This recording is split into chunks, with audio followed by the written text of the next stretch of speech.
मैं दिल्ली हूँ। महाराज पृथ्वीराज चौहान कवि चंद्रवरदाई को लेकर यज्ञ स्थल पर आए।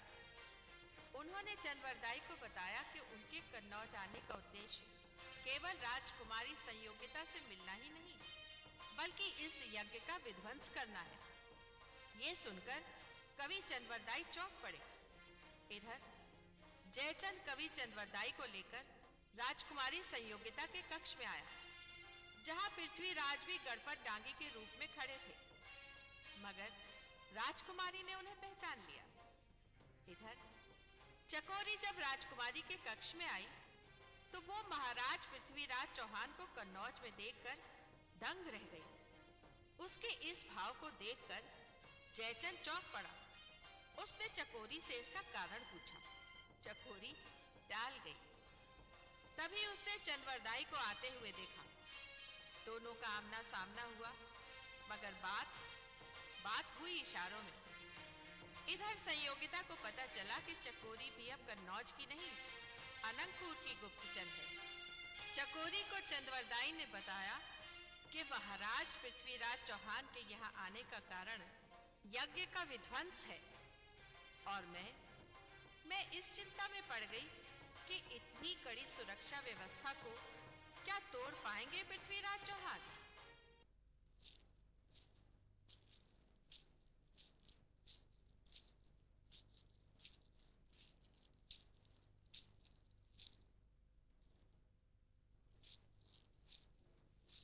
महाराज की जय हो।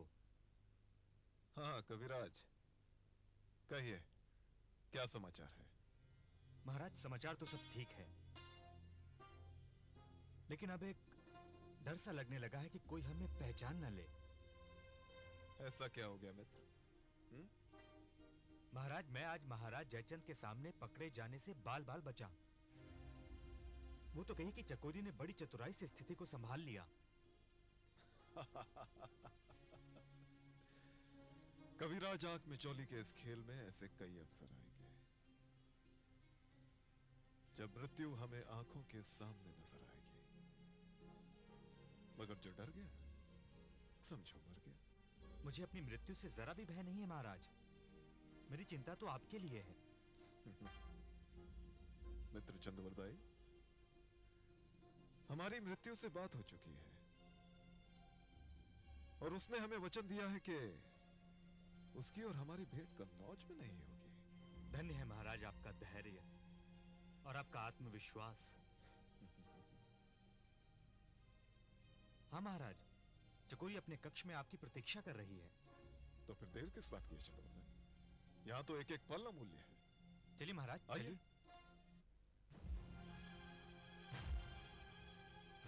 चंद्रवरदाई,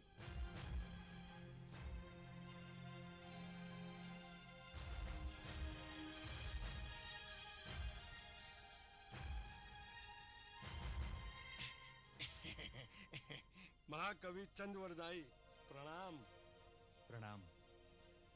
महाकवि चंद्रवरदाई, जैसे ही हमें सूचना मिली कि आप कन्नौज में हैं, तो यह सुनकर बड़ा आश्चर्य हुआ और मन ही मन में शंकाओं ने जन्म लेना आरंभ कर दिया। आड़ा हमीर, मुझे आप लोगों को यहां देखकर जरा भी आश्चर्य नहीं हुआ, और आप लोग भी अपने मन से सारी शंकाओं को निकाल दीजिए, क्योंकि बात सिर्फ इतनी सी है कि हम कन्नौज में क्यों हैं। तो इसका उत्तर है कि शताब्दियों के बाद एक राजसूय यज्ञ का अनुष्ठान हो रहा है, और एक ब्राह्मण होने के नाते हमारा यहां आना परम आवश्यक है। आपको यहाँ आने की अनुमति महाराज पृथ्वीराज चौहान ने सहज तो नहीं दी होगी? क्षमा करे सामंत, पृथ्वीराज चौहान ने हमें यहाँ आने की अनुमति नहीं दी, बल्कि हम तो स्वयं अपनी इच्छा से यहाँ आए। और आप देखेंगे कि महाराज जयचंद को भी हमारा यहाँ आना जीवन भर याद रहेगा। मगर आप चारों का यहाँ आना इस उदाहरण को सिद्ध करता है कि मान न मान मैं तेरा मेहमान। कविराज, आपका ये सेवक बड़ा ही मुंहजोर है। ना ना ना, क्षमा कीजिए सामंत। अब अपने स्वामी के सामने मैं क्या मुंहजोरी कर सकता हूं? अगर स्वामी ना होते तो धृष्टता अवश्य करता, क्योंकि मेरे स्वामी ने महाराज जयचंद के सामने अपना परिचय महाराज पृथ्वीराज के मित्र के रूप में दिया। मगर मगर आप लोगों ने अपना परिचय उनके शत्रु के रूप में दिया। और शत्रु भी कैसे? देशद्रोही। सेवक, अपने वस्त्रों से बाहर आने की चेष्टा न करो। सामंत थाड़ा हमीर, इन्हीं वस्त्रों ने तो विवश कर दिया है मुझे। यदि मैं अपने वस्त्रों से बाहर आ गया तो मां भवानी की सौगंध आपके सामने ऐसा संकट उत्पन्न हो जाएगा जिसकी आप कल्पना भी नहीं कर सकते। इसलिए आप लोगों के लिए यही अच्छा होगा कि मुझे आप अपने वस्त्रों में ही रहने दें। कवि चंद्रवरदाई, क्या यही सिखाया आपने अपने इस सेवक को? क्या इसे ही शिष्टाचार कहते हैं? देखिए हाड़ा अमीर, सच तो यह है कि आप चारों के अनंतपुर छोड़ने का इतना दुख नहीं हुआ था हमें, जितना दुख आप लोगों को यहां देखकर हो रहा है। मैं तो कवि हूं, मैं अपने ढंग से इस दुख को व्यक्त कर सकता हूं, किंतु मेरा सेवक गणपत डांगी केवल मर्यादा के विषय में मेरे साथ जुड़ा हुआ है। आपको यह बात नहीं भूलनी चाहिए कि इसके तन मन पर अनंतपुर की मिट्टी का प्रभाव है।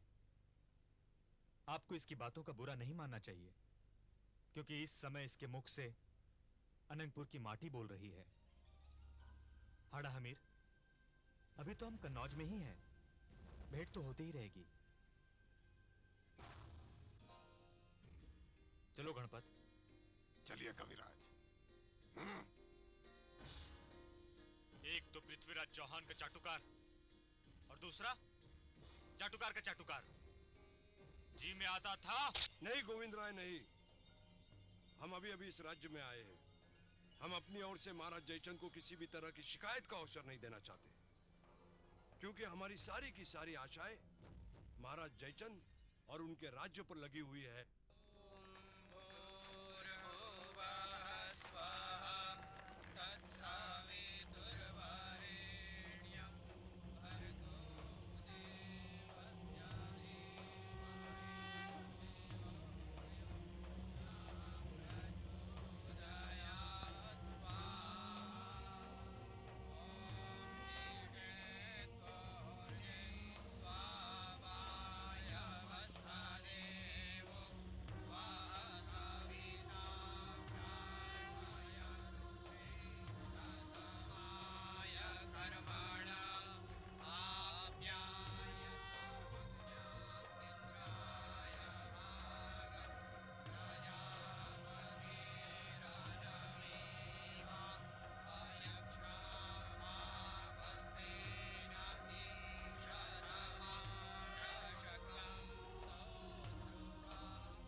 देवी, अतिथि आए हैं। अतिथि, प्रणाम देवी। तुम बाहर जाओ और सावधान रहना।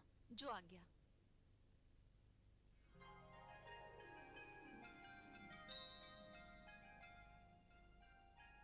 आप गरीब की कुटिया में पधारे, मैं धन्य हुई।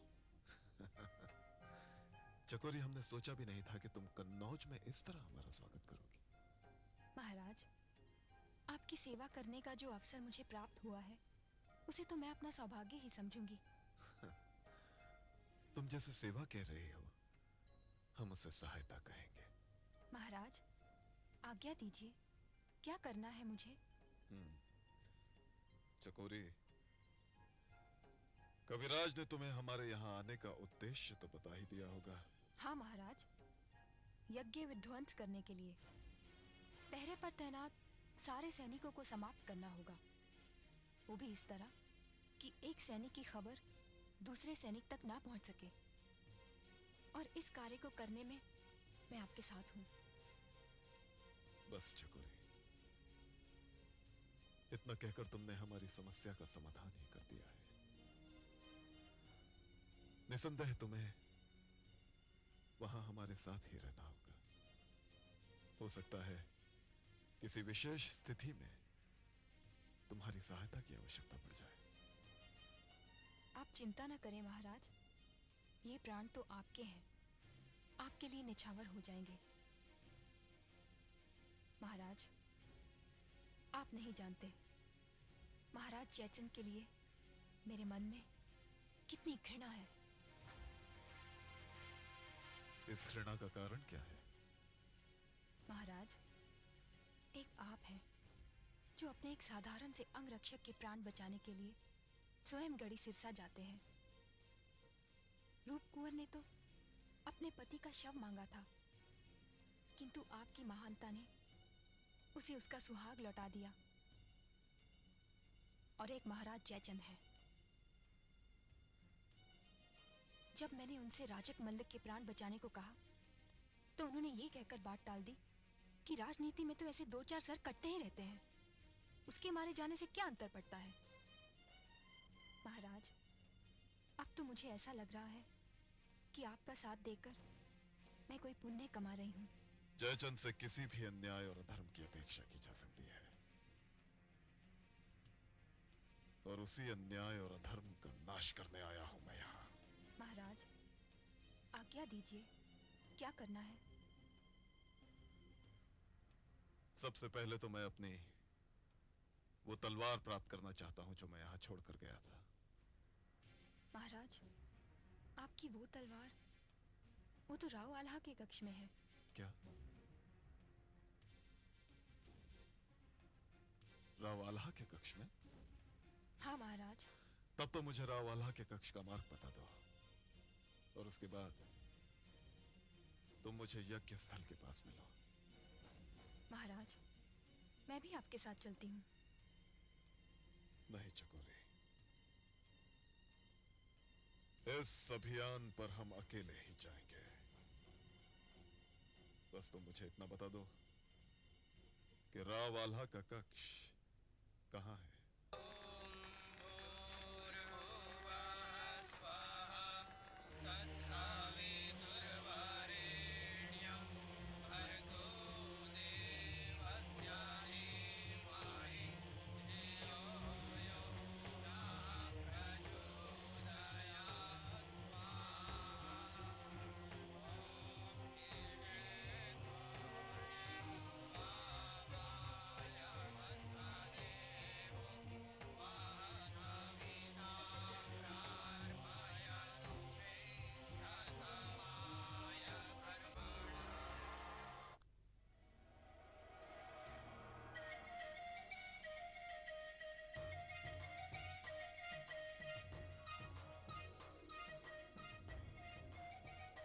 महाराज, आप और इस वेश में?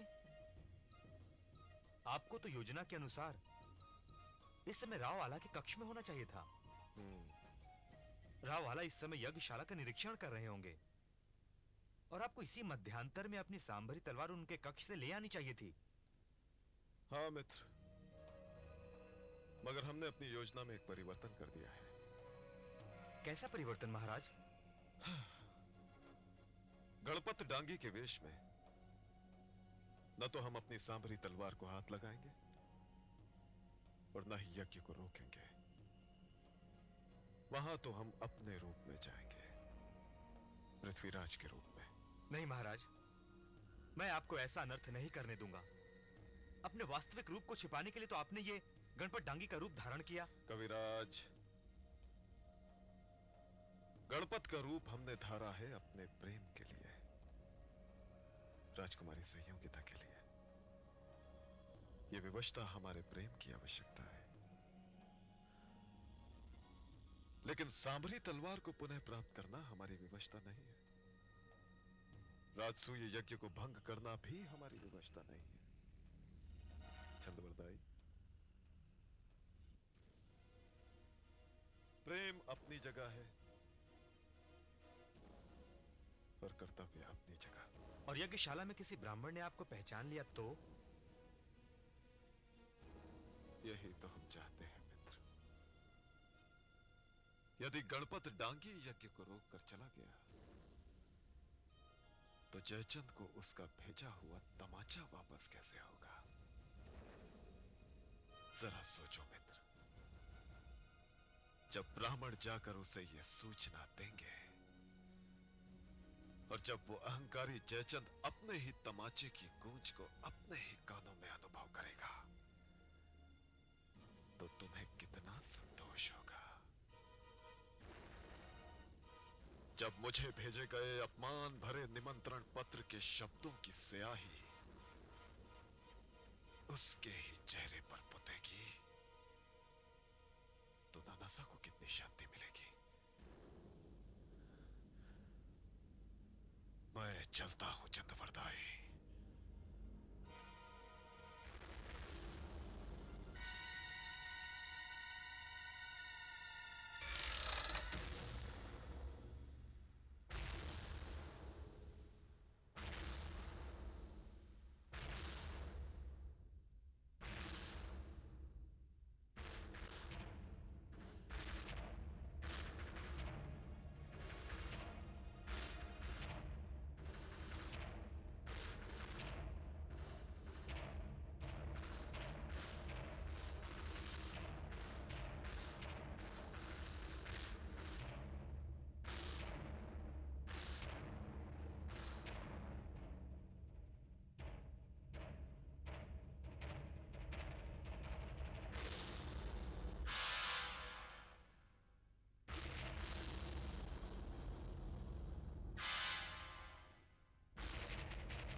कौन? शत्रु। शत्रु? शत्रु हो तो फिर मेरा वध क्यों नहीं कर देते? हम उन शत्रुओं में से नहीं हैं जो निहत्थों पर पीछे से वार करते हैं। हम तो उनमें से हैं जो सदैव ही वीरों का सम्मान करते आए हैं। सांबर नरेश पृथ्वीराज चौहान? हाँ रावाला, अपनी तलवार की ओर न देखें रावाला। हम यहां आपसे युद्ध करने नहीं आए हैं। तो फिर आपके यहां आने का कारण? हमें इस नगर की एक कन्या से प्रेम हो गया है और हम उसी से मिलने यहां आए हमारा ये अभियान पूरी तरह से निजी है और हम नहीं चाहते कि इस अभियान में किसी का रक्त बहे। आपके कक्ष में आने का कारण तो आप जान ही गए होंगे। हाँ, आप अपनी तलवार वापस लेने आए हैं, तो इसका अर्थ यह हुआ कि पिछली बार जब आप यहां धरती सिंह के रूप में आए थे तो उसके पीछे भी आपका यही उद्देश्य था। आपने ठीक समझा रावाला, आपसे हमारा कोई बैर नहीं है। हम आपसे युद्ध नहीं करना चाहते, मगर क्या करेंगे, महोबा राज्य से हमारी शुरू से ही तनी रही है और आप तो महोबा के नमक हलाल मित्रों में से एक हैं। सांबर नरेश, नमक तो हमने महाराज जयचंद का भी खाया है। आप महाराज जयचंद के शत्रु हैं, इसी नाते आप हमारे भी शत्रु हुए। नहीं वीराला, जयचंद ने आपके साथ छल किया है। छल? हाँ, महाराज जयचंद महोबा राज्य के मित्र हैं। वो तो महोबा नरेश महाराज परमाल के साथ अपनी पुत्री का ब्याह तक करना चाहते थे, मगर उन्हें जैसे ही पता चला कि आपको महोबा राज्य से निकल जाने का आदेश प्राप्त हुआ है, तो उन्होंने आपको अपने राज्य में बुलाकर महोबा राज्य की दोस्ती और सारे संबंध उठाकर ताक पर रख दिए। यह कैसी नीति है? अगर महाराज जयचंद महोबा राज्य के मित्र होते तो आपको कभी अपने राज्य में शरण न देते।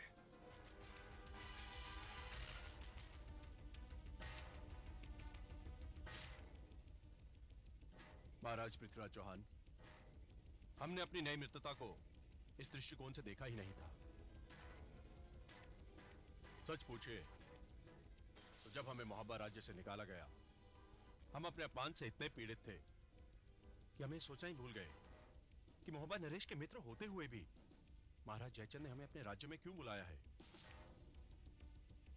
मगर सांबर नरेश, सत्य तो यह भी है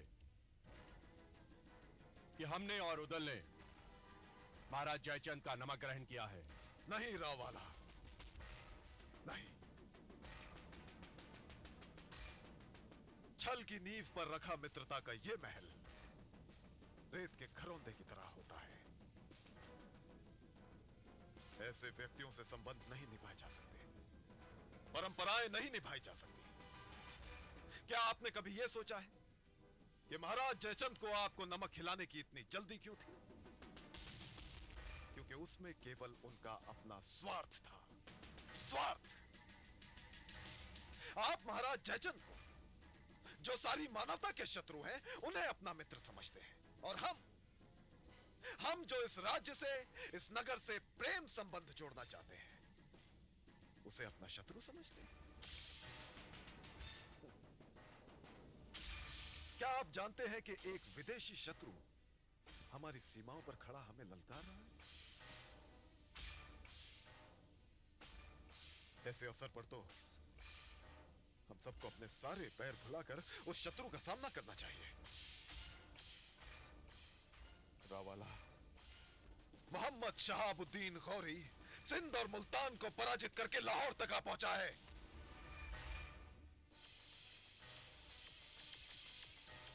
और हमारा यह प्रयास है कि इस क्षेत्र की सारी शक्तियां इकट्ठी हो जाएं, और रहा प्रश्न इस राजसूय यज्ञ का, तो इसके द्वारा जयचंद अपने आप को सम्राट कहलवाकर अपनी शक्ति का प्रदर्शन करना चाहता है। उसने हमें भी इस राजसूय यज्ञ का निमंत्रण भेजा है, और यह निमंत्रण भेजकर उसने हमारा अपमान किया है। उसने हमें एक सेवक की तरह इस राजसूय यज्ञ में बुलाया है। क्या? जी हां, ये देखिए।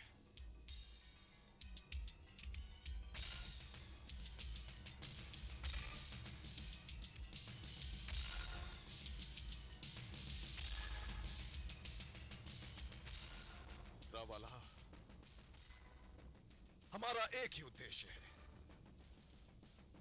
कि ये सारी बिखरी हुई शक्तियां संगठित हो जाएं। और अब हमारे लिए यह आवश्यक हो गया है कि इस राजसूय यज्ञ का, जो जयचंद ने आपके बलबूते पर आरंभ किया है, इसका ध्वंस कर दे। महाराज पृथ्वीराज चौहान। हारा वाला, यदि आप ना होते तो यह राजसूय यज्ञ ना होता। हम एक वीर से, एक चंदेल से, एक सूरमा से यह कहना चाहते हैं कि हमारी और आपकी शत्रुता का स्थान यह कक्ष नहीं हो सकता। वो तो कोई युद्ध स्थल होगा जहां हम और आप होंगे आमने सामने। और इस बात का निर्णय तो समय करेगा कि कौन अधिक वीर है, कौन अधिक शक्तिमान है,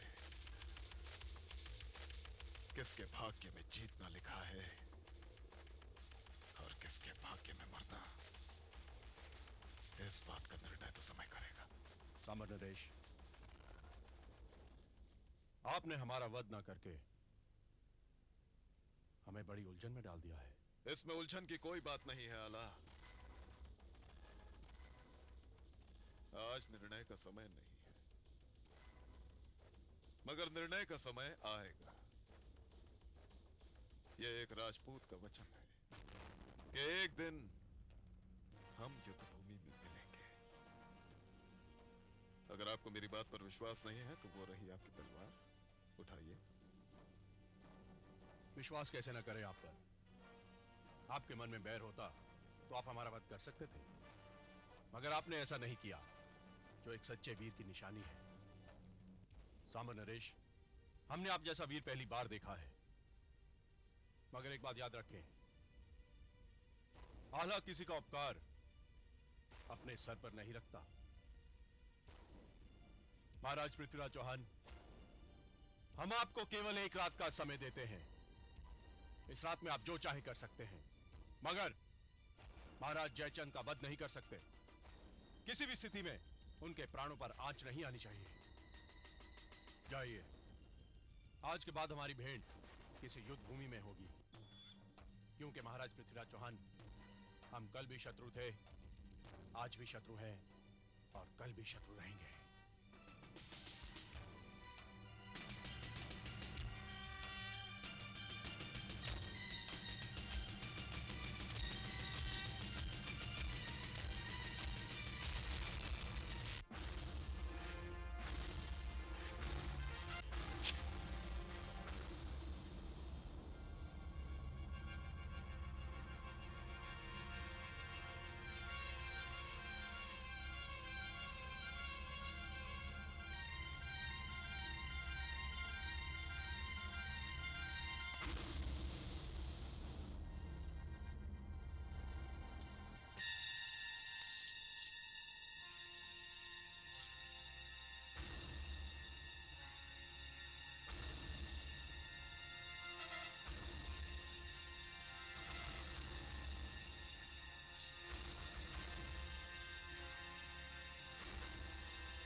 राजकुमारी,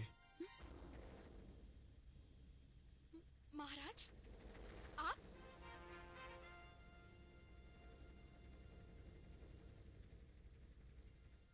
महाराज, आप? जी राजकुमारी। लेकिन महाराज, इतनी रात के आप हमारे कक्ष में, और वो भी अपने असली रूप में। महाराज, किसी ने आपको यहाँ देख लिया तो अनर्थ हो जाएगा। अगर आपको यहाँ आना ही था तो गणपत डांगी के रूप में आते। नहीं राजकुमारी, जो काम पृथ्वीराज चौहान को करना है वो गणपत डांगी नहीं कर सकता। हम समझे नहीं महाराज। हम समझाते हैं राजकुमारी। ये तो हम आपको बता ही चुके हैं कि आपके पिता ने हमें राजसूय यज्ञ के लिए निमंत्रण पत्र भेजा था, और जिस तरह का निमंत्रण पत्र हमें मिला, अगर हम उसी तरह उसका उत्तर न दे दें तो धिक्कार है हमारे राजपूत होने पर। इस सम्मान का उत्तर देना हमारी विवशता है राजकुमारी। इसके सिवा और कोई उपाय नहीं है। और वो उत्तर है राजसूय यज्ञ का विध्वंस।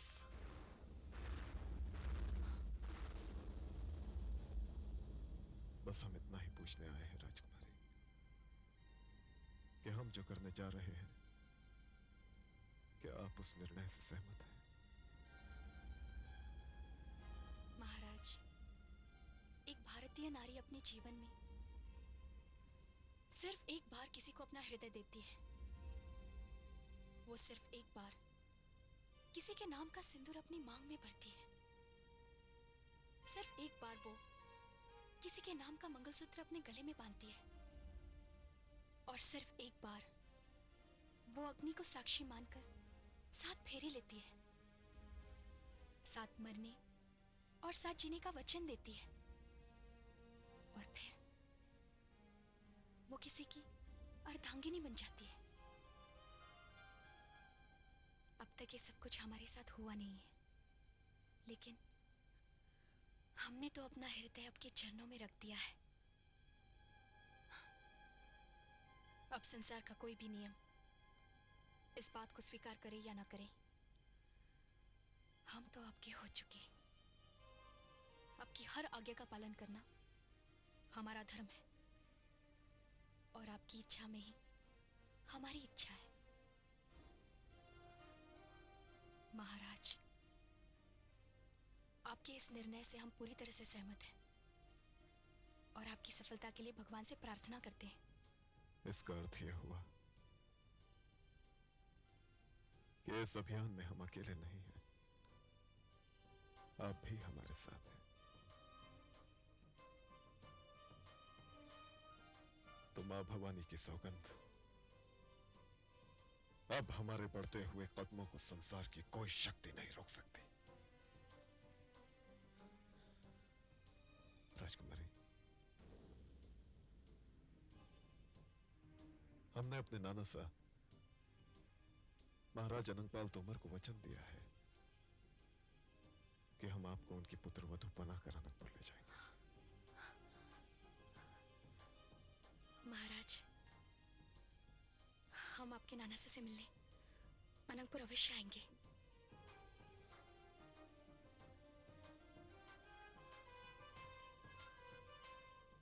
अब हमें आज्ञा दीजिए राजकुमारी। चाहिए महाराज, हमारी शुभकामनाएं आपके साथ हैं।